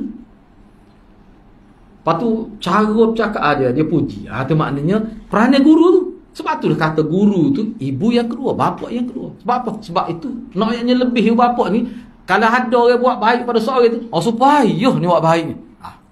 Itu maksudnya. Baik, tak apalah ya. Namun perlu disedari para ibu bapa bukan hanya dilihat pada pendidikan dan tarbiyah saja. Walaupun kita kata guru itu seperti ibu yang kedua, seperti ayah yang kedua, tapi kena sedar ibu bapa ni kita tidak tengok ibu bapa dari sudut pendidikan, dari sudut tarbiyah sahaja dalam memberikan penghormatan kepada mereka. Bahkan aspek lain yang guru pun tak boleh bui. Apa dia? Dari segi pengorbanan masa dan harta benda yang dihabiskan untuk anak-anak, maka tidak ada yang dapat menandingi ibu bapa. Tak ada. Nak lawan tu tak boleh. Kalau kita tengok, yalah kita ada adik, kita tengok lagu mana adik kita masa kecil, mak kita tak tidur malam. Pok dia tidur tak jawab. Setengah-setengah pok lah, bukan semua juga. Ada setengah pok 7 flat badan. Tapi mak lah dia tak tidur malam, ngatuk sungguh-sungguh. Kita tengok adik tu. Mana ada adik tu, dia tengok mak dia buat lagu mana. Kita kata cikgu lebih pun, tapi tak boleh sampai setahun tu. Tak boleh, dia jaga kita pun besar. Tak ada guru. Kita kan, kalau kita guna bahasa kasar Kelantan tak. Tua mu baik pun dia pernah ke bahasa berak mu. Tu biasa Kelantan dia guna tu rapat dia tu. Ni bahasa berak mu. Parok kena tu neng lalu. Tak lalu makan nasi. Kena tu padai kena tu pun. Mak ni tak cerdik pun dia ada. Dia sipai je cari waktu biar tu senyap. Bawa klik pakai duduk situ ada tu. Dia biar tu pula. Patah ada salah lagi. Kalau aku mati jangan situ. Oh, kena tu tak ada. Nah, mana kalau anak tak dengar juga itu bukan anak terapi tu. Baik, cuba kita tengok lagi di sini.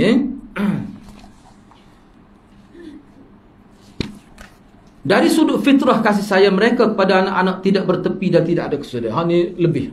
Dah ni sebenarnya kalau mengikut dalam setengah saya baca lah. Dalam internet tu dia ada beberapa artikel. Dia kata sebenarnya hak ni hak paling besar. Dia sifat semula jadi tu sayang kepada anak tu masing-masing. Jadi kalau guru tu dia akan sayang gini kepada anak dia, anak lain dia tak apa, walaupun kita hebat tak akan siapa gitu sayang pada anak orang lain. Anak sendiri ada hak ni. Walaupun kita pergi katakanlah anak tu anak angkat pun tak siapa tak ni. Tu kelebihan. Apakah rahsia disebutkan secara khusus peranan ibu bapa yang menjaga anak-anak semasa mereka masih kecil? Sebab di sini disebut doa ke doa. Allahumma. Nah. Ya Allah ya Tuhanku, berilah rahmat pada ibuku. Beri doa, ya Allah, berilah rahmat pada ibuku seperti mana mereka masa kecil. Apa faedah sebut gitu? Tak apa. Demi apa rahsia disebut secara khusus peranan ibu bapa? Bila anak tu minta doa, dan ayat ni sebut, bila kita, anak yang soleh ni dia doa, disebut bentuk doa, ya Allah, rahmatilah kedua ibu bapaku. Kalau kita perhati masyarakat ni, kadang-kadang anak bila cerah tu klik momok lagi. Bila cerah untuk lelaki. Saya pun pernah tengok di kampung tu. Padahal anak dia lama duduk luar negeri, bukan luar negara. Cerah. Bakal cucu dia pun besar, kerja-kerja. Pok hak tua ni bila anak dia hati nak cerah, dia pergi ambil. Dia pergi ambil anak dia. Padahal anak dia boleh klik sendiri. Dia pergi ambil. Sodok muh dia. Ayah dia kata apa tu? Aku boleh perah mu sampai mati pun boleh. Tu pok tu kita panggil pok tu. Setara tu lah. Tu. Tapi hang ni sebut masa kecil. Sebab masa kecil ni paling payah. Paling panggil apa? Paling getir kita kata. Susah sungguh masa ni. Terganggu habis kerja pun terganggu. Banyak perkara lah. Tambah-tambah kalau anak sakit pula. Saya ke ingat hang ni mati dah anak dia umur 17 tahun mati. Penyakit ke dia, penyakit lembeknya tangan, kaki sama besar. Tak boleh mana. Siapa balik, umur 17 mati. Saya pergi ziarah dia. Ayah budak ni tentera, mak dia ni kerja pejabat. Masa anak dia beberapa tahun, dia orang jaga. Dia bayarlah, banyak ribu juga lah sebulan ni. Lepas tu dia ada mari mikir, dia cerita pada saya, masa saya ziarah dia, masa saya gitu, anak dia umur 17 dah. Cuma kita baru tahu, kita pergi ziarah. Tak boleh mana, kaki sama sangat tangan. Putih sepuh. Dia kata, saya berhenti dah kerja Ustaz Ding. Mak dia kata, lama dah. Kata apa berhenti? Tak senang duduk jabat. Dia takut orang kutih anak dia. Ni ibu Lepas tu saya dengar tu, kata, kita baca lah hadis pada dia. Ada dalam kitab Riyadhus Shalihin pada. Seorang mak jaga anak kecil itu. Mana Allah ganti dengan syurga tu kalau anak dia mati kerana sakit itu. Ada dalam hadis tu, beberapa hadis. Dia sanggup. Tu. Mana dia sanggup tak? Dia sebuah orang panggil masa tu sewa kereta. Apa tu kereta sewa lah. Kereta sewa. Buat tu pula beli kereta dengan duit dia. Apa nak tambah. Bila mati tu dia malu pada mati dah start dia anak saya tu. Dia berjerit yang kira dah bertahun-tahun. Lama dia jaga anak belah tahun. Sanggup berhenti kerja. Tu mak tu panggil mak.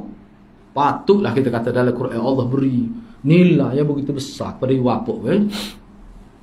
Baik. Jadi bapa sebut masa kecil ni, cuba tengok di sini saya buat secara ringkas.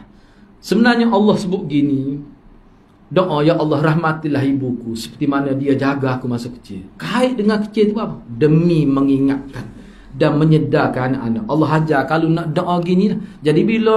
Jadi makna anak tak mikir tu bila doa gini. Masa kecil dia dah jaga aku, tak ada orang lain.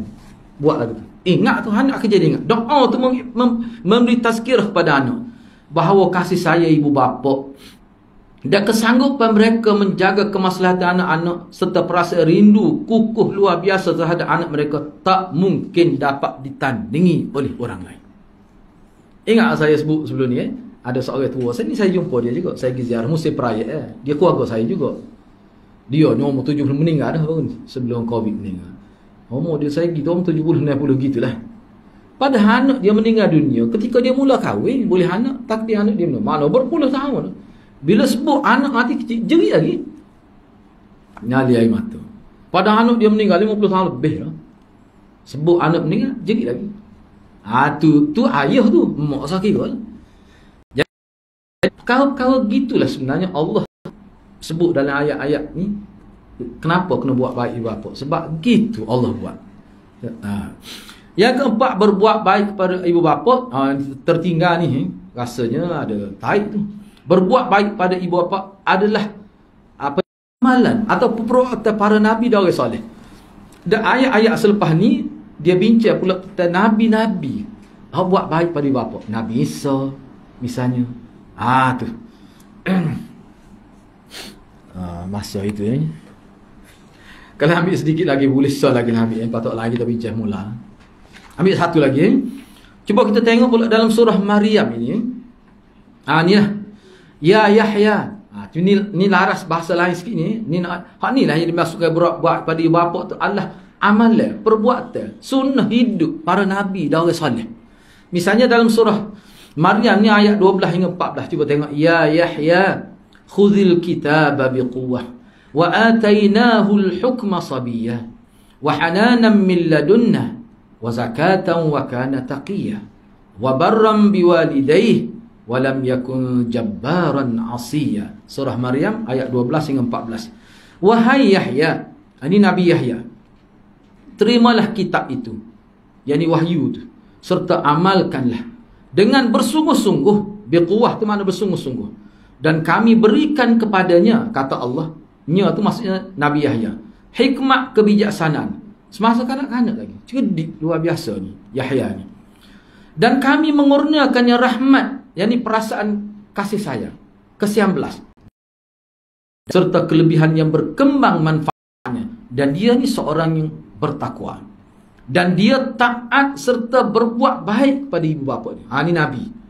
Dan dia pula tidak sombong, angkuh atau derhaka. Perbincangan ayat, 3 ayat berkenaan menyebutkan kelebihan Nabi Yahya. Ada orang lain. Itu dalam huraian lah. Diberi kelebihan yang bermanfaat untuk orang lain. Kelebihan dia tu bermanfaat untuk orang lain. Setengah orang tu kelebihan tu untuk diri dia je. Tak. Orang lain boleh rasa. Seorang yang bertakwa, taat kepada ibu bapa dan berbuat baik kepada mereka. Seorang yang merendah diri dan tidak derhaka kepada Allah dan ibu bapa. Ayat ini dengan jelas menyebutkan bahawa berbuat baik, ni saya nak fokus pada ihsan bil walidain saja. Ayat ini dengan jelas menyebutkan bahawa berbuat baik kepada ibu bapa adalah salah satu ciri yang menjadikan seseorang itu baik dan mendapat kebaikan dunia dan akhirat. Baik, kalau kita perhatikan ayat ni, dia sebenarnya ayat 15 tu, ayat 15. Ayat selepas tu, tak apalah kukuk mana pun sebut tentang Nabi Yahya ini. Salah satu sebab dia dapat nikmat yang disenarakan, kita kata 7 tu, saya senarakan mula-mula tu, makna salah satunya buat baik pada ibu bapa. Itu makna hibatullah, kurnia Allah. Salah satu sebab yang menyebabkan Nabi Zakaria tu tinggi sifat dia, kerana dia ni salah satu unsur baik yang ada pada dia ni, buat baik pada taat pada ibu bapa, tak derhaka pada ibu bapa, tak derhaka pada Allah, tak derhaka pada ibu bapa. Sebab itulah dalam tafsir, beberapa tafsir tengok tu dia sebut mana satu ciri yang menjadi seorang itu baik dan mendapat kebaikan, salah satu ciri. Dan ciri ini besar. Apa dia? Ihsan bil walidain. Apakah 2 hak yang disebutkan dalam ayat berkenan? Walam yakun jabbaran asiyan. 2 hak yang dimaksudkan di sini, taat kepada Allah dan taat kepada kedua ibu bapa.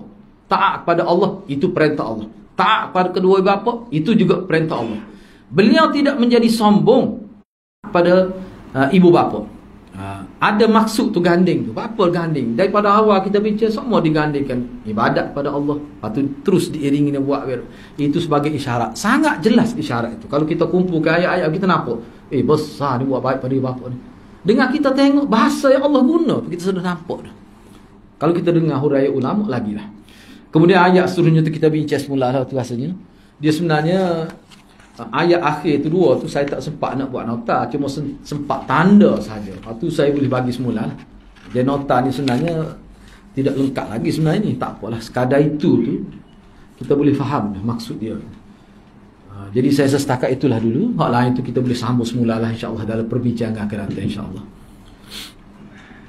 Alhamdulillah. Sebelum nak buka pada soalan, apa ni, kotak wireless kita ni, wireless receiver kita baru belajar tadi, shock, electric shock pun rasa rusak. Jadi mic okey lah tadi, dah try lah pagi tadi okey. So kalau ada soalan terpaksa kuatkan soalan. Kalau ada soalan buka.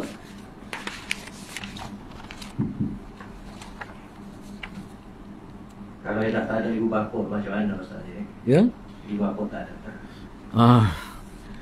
Baik mana ni? Dia sebenarnya soalan ini pernah sahabat tanya Nabi. Ni ada dalam kitab Al-Adabul Mufrad tu lah. Ada seorang sahabat tanya Nabi. Dia kata mak dia, ayah dia meninggal belaka tu. Jadi lagu mana ada lagi ke peluang? Maknanya peluang dia buat baik sehingga ibu bapa dia yang sudah berada di alam barzah ni dapat kebaikan. Nabi kata ada. Nabi sebut 4 perkara. Misalnya tidak nak hurah, doa. Doa ni dia ada 2. Doa maghfirah dan doa kebaikan. 2. Sama ada kita doa maghfirah pada ibu bapa kita di mana saja. Yang pertama. Yang kedua, doa kebaikan. Kebaikan ni misalnya kita minta dia ditempatkan dalam syurga, minta dia dapat rahmat dari akhirat. Makna lain pula. Maghfirah ni khusus. Mungkin perlu saya hurah lah sikit. Dia maghfirah ni begini. Dalam hidup kita ni dia ada 2 perkara. Hadis ni tak sebut tapi ulama sebut lah. Kenapa maghfirah itu diasingkan doa maghfirah dengan doa kebaikan? Maghfirah ni besar setara mana besar? Maghfirah ni hadirat. Kita mohon maghfirah. Ya Allah, ampunilah dosa kedua ibu bapa. Itu maghfirah. Maknanya kita minta supaya Allah hapuskan kejahatan ibu bapa kita. Maknanya tak ada dalam catatan tu orang panggil dosa. Makna kalau lah ibu bapa kita ni pahala sikit pun, dia jadi besar pahala tu. Sebab dosa tak ada.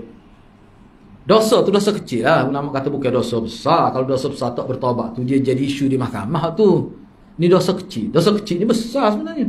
Kalau kita tengok dah ada. Sebab tu kalau orang tu pandai saya nak sebut gitu ya. Maghfirah ni maknanya bila kita doa maghfirah, mana kita minta pada Allah supaya Allah hapuskan sebab ayah kita masuk neraka. Sebab dengan dosa banyak ni lah kira-kira neraka bila ditimbang kejahatan lebih banyak. Kalau tak boleh syafaat, tak boleh keampun daripada Tuhan, kan masuk neraka gitu. Gitulah kira-kira asas dia ni. Jadi kita minta hilang tu. Mana seolah minta maghfirah, minta hilang ke sebab terhumbai dalam neraka. Sebab tu saya tekankan dalam bulan Sri tulis buku kecil saja. 40 amalan yang boleh menghilangkan dosa. Kena buat serentak satu tu. Maknanya bertambah pahala, kurang dosa. Dia kena berlaku serentak. Jadi maknanya pahala walaupun sedikit, kalau dia bertambah dan dia bertambah. Kalau bertambah pun sedikit, dia jadi banyak juga. Kalau dosa ni hilang. Kena ingat tu. Jangan duduk fikir nak baca Quran je. Molek lah tu. Jangan duduk fikir ni hak orang panggil gapo dia amalan hak menyebabkan jadi dosa kita Allah hilang. Hak tu kena buat dengan hebat juga tu. Serentak. Tadilah yang dimaksudkan maghfirah itu. Ya. Ada soalan? Okey. Kemudian doa kebaikan. Yang ketiga, kita teruskan jasa-jasa baik dia. Katakanlah ayah kita tu, kita tahu dia ni penderma tentang air paksi. Tu dia. No. Tahu ya tu lah mudah. Katakanlah dia ada sama 1000 sebulan. Bila dia meninggal dunia, kita teruskan tu. Itu maksudnya. Tu contoh saja tu. Kerja ayah kita buat, kita teruskan. Kita dapat pahala, ayah kita pun boleh pahala juga. Yang ketiga, ini cara benar kita buat. Kita teruskan silaturahim dengan kawan-kawan baik ibu bapa kita. Saya baca tu tak payah apa tujuan, maksud dia kerja. Mana ayah kita yang meninggal dunia, mesti ayah kita ni ada kawan-kawan dia baik. Dan kita sebagai anak, mesti kita tahu. Kalau tak tahu semuanya, kalau kita tahu tu, kita teruskan hubungnya. Dengan cara kita pergi ziarah dia, dia undai dia dalam majlis kita, kenduri dan sebagainya. Maknanya tak putus hubungnya tu. Jadi saya baca dalam syarah lah. Syarah ni 5 jilid. Dia syarah Al-Mufrad ni 5 jilid. As-Sailul Murajjab nama kitab. Dia kata, maksud dia begini. Bila kita buat baik pada kawan-kawan ibu bapa kita tu, dan pujian itu dalam konteks agama dia merupakan doa khairat, doa kebaikan. Makna orang puji ayah kita dengan sebab kebaikan kita, itu merupakan doa kebaikan. Dan itulah ayah kita dapat. Itu sebenarnya. Tu 4 perkara Nabi sebutlah dalam hadis tu. Buatlah tu. Doa maghfirah, doa kebaikan, teruskan kerja baik yang dia buat, sambunglah. Dan kita hubungkan silaturahim dengan kawan-kawan dia. Begitu. Kawan dia hak jenis-jenis lah. Hak juh-juh. Begitulah. Itu dalam, boleh rujuk dalam kitab Al-Adab Mufrad, saya tak ingat hadis ke apa. Ada disebut gitu. Ada lagi ya? Soalan.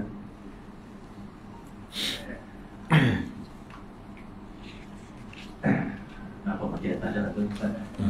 Ada lagi. Kalau kita sebut dalam doa kita, Allah ma'atif riqabana. Apa dia Allah? Allah ma'atif riqabana. Wa riqaba abaina. Wa ummahatina. Boleh juga. Cuma masalah sekarang ni. Meliputi segala yang sebut tadi. Dia boleh juga. Dia boleh juga doa gitu. Dia gini sebenarnya, kita kata kita minta tu mana segala beban-beban tu lah, supaya Allah SWT selesaikan. Itu termasuk juga dalam huraian ulama ni. Mana beban apa? Bapak kita minta. Hutan ni beban berat juga sebenarnya. Kita minta. Boleh. Dia gini, doa Nabi ni banyak. Banyak doa Nabi. Kalau tengok Al-Azkar, kalau tengok kita ada jilid kedua tu, dia bak doa saja tu. Dengan saya ni ada kitab. Yalah, hak baru ni lah. Dia bincang khusus. Beberapa jilid lah. Sahabat terbaru saya tengok 2 jilid. Bincang doa, zikir Nabi. Dia panggil fiqh doa dan zikir. Dia apa tu? Gitulah. Mana termasuklah. Kalau nak kira gitu, nak kira hak termasuk Rabbana atina tu lah. Kebaikan kepada kami, kita kata ya Allah berilah kebaikan kepada kami. Mari kita niat ibu bapa kita dunia akhirat. Boleh. Kami itu, sebab kami itu mutakallim wa ma'ahu ghairu. Untuk kami, kita niat kami itu selain daripada kita siapa? Kalau nak kira umum lah. Tapi doa tentang ibu bapa ni banyak Nabi doa. Banyak. Gitulah. Jadi kalau sudah mencakupi semua, ya? Kalau sudah mencakupi semua, apakah perlu kita hancurkan doa satu-satu tu? Dia gini, dia mana-mana pun dia ada sesuatu yang bersifat umum dan bersifat khusus. Maknanya dia gini lah mudah-mudahan. Kalau kita doa yang umum saja, kesan dia tidak mendalam seperti pengkhususan. Sebab gini, kalau kata umum tu umum lah. Tapi manusia ni dia masalah manusia ni dia tidak umum gitu. Ana ada masalah khusus. Orang ni masalah khusus. Sebab tu Nabi nak mengajar cara berdoa. Sebabnya kalau dalam sebab sana ana guna jilid kedua tu. Jilid kedua tu dalam syarah dia tu dia sebut macam-macam doa. Ada hak umum, ada hak khusus. Sebab tu contohnya zikir betul, ada hak umum, ada hak khusus. Hak ibu bapa ada umum, ada khusus. Bapa umum, hak umum tu makna secara umum. Jadi hak umum ni makna dia tidak memberi kesan secara khusus. Jadi kalau hak khusus ni kita nampak tu dia lebih memberi kesan pada jiwa kita. Itu kebaikan umum tu. Hak khusus tu, itu memang ada. Itu memang disebut dah dalam muqaddimah. Apa doa Nabi ada khusus ada umum. Tu. Kadang-kadang kita perlu juga hak umum ni. Secara umum. Rekah lah. Tapi ada ketika sebut khusus. Misalnya bab tenggelam dalam hutan. Padahal kalau nak kira bebannya tu termasuk semua dah. Bila Allah angkat bebannya yang karbina. Min kurabina, misalnya daripada beban kesusahan kami. Susah ni banyak ni, susah lagu mana? Dia ada pula perinci dia. Tu dia bincang dari segi fiqh dia. Dalam kitab tu ada sebut juga tu. Dia gitulah dia sebut. Supaya makan ni lah kita kata menu macam-macam ni. Itu dia ada kelebihan pula. Hari ni tak lalu lagi ambil tu. Jadi banyak tu. Tu yang keduanya dalam kitab tu dia tekan juga hak khusus ni biasanya Nabi sebut ni dalam situasi khusus lah. Bukan kita semua kena buat baik. Baik lah. Dia baik. Baik lah. Yalah, gapo dia baik? Baik lah. Gapo dia baik contohnya? Buat baik pada ibu bapa. Buat baik pada anak. Jadi kahwin ni tak ada anak, tak boleh nak buat baik. Biarlah, tak apalah tu. Sebab tu dia minta dulu untuk dapat isteri yang soleh. Dia ada hak khusus. Hak khusus tu perlu dalam keadaan-keadaan tertentu. Cuma satu lagi saya nak sebutnya dalam tu dia sebut ni, saya dengar jarang orang sebut ni. Padahal ada disebut antara waktu mustajab doa ni bila? Ketika ketika kita teringat pada masalah. Kita duduk kadang kita duduk baca teringat, terlitah kamu tak tahu sebab apa. Nengu sementara. Apa terlitah ni? Ulama kata waktu itulah waktu kita boleh ilhah dalam doa. Ilhah ni satu istilah mana kita boleh desak seluruh minda dan zahir kita, batin dan zahir kita tumpu pada doa tu. Dia panggil ilhah. Kira-kira kita buat kita teringat pada mak kita. Ada tu kita buat salah boleh. Teringat mak mati dah. Doa selalu. Itu antara tempat mustajab doa. Sebab apa? Sebab kita boleh ilhah. Ilhah ni kita boleh fokus betul tu. Boleh nangis tu pada waktu tu. Waktu tu dia mari tu tak tentu tu. Jadi untuk makluman minggu hadapan